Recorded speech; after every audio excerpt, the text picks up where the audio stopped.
All right, welcome to this explainer. Today, we're diving straight into a highly charged political moment. We're going to objectively break down a recent speech by Marco Rubio and pair it with some real-time, in-depth analysis from political commentator Barry Cunningham.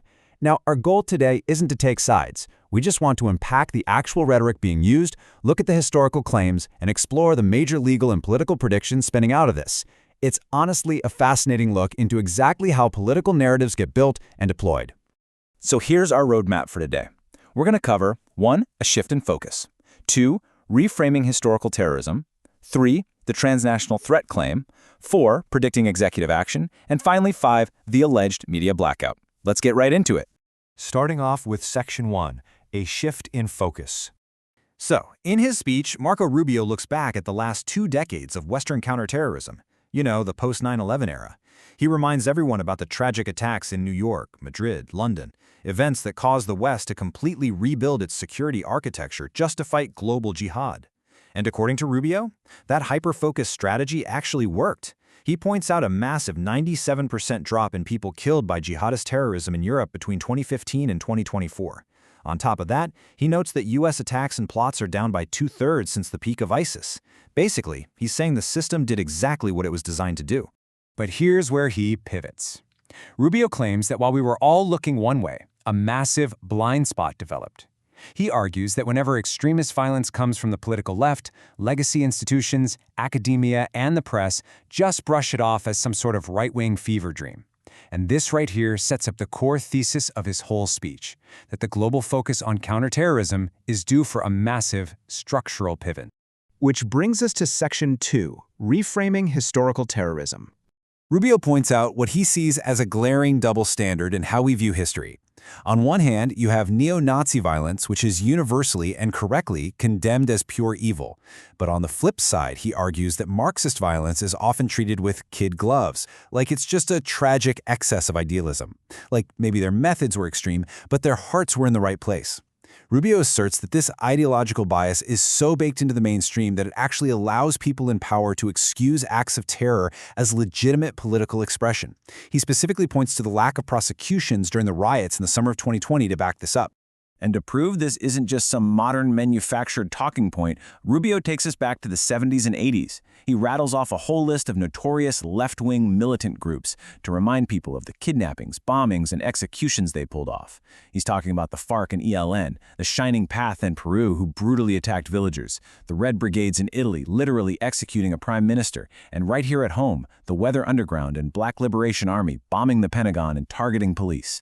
Then, he underscores all this history with a statistic that's honestly meant to stop you in your tracks. He claims that between 1970 and 1980, 93% of terrorist attacks in the West came from the extremist left. 93%. His argument is basically that we've been taught to just forget this violence ever happened, even though the scars are still there. Okay, but what about today? Well, Rubio argues we are currently facing a new wave of this old evil. He points to violence jumping by over 40% in Germany just last year and driving more than 80% of radical violence in Greece today. And he puts a very human face on these numbers. He mentions a 72-year-old Greek woman whose home was firebombed just because her daughter ran for office, an attack on the power grid in Berlin that left people freezing for 5 days, and a 23-year-old beaten to death in France. All right, moving on to Section 3, the transnational threat claim. So how does Rubio actually define this enemy? Well, he completely rejects the idea that they are just misguided utopians.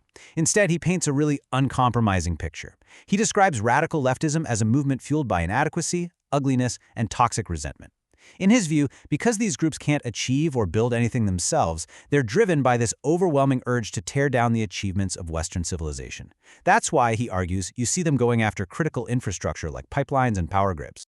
And here is how they allegedly pull it off. Rubio stresses that these aren't just random, isolated cells acting alone. They operate as these highly interconnected transnational networks that totally ignore borders. Think about it. They can raise money in country A, set up their servers in country B, train in C, recruit in D, and finally launch an attack in country E. It's like a multinational corporation for extremism. What's more, Rubio claims these underground networks are actively getting help from hostile states, specifically calling out Iran's proxy networks and Cuba's intelligence apparatus for funding and sustaining them. Let's pivot to Section 4, Predicting Executive Action. This is where commentator Barry Cunningham enters the chat, offering his real-time analysis on why we are hearing this specific rhetoric right now.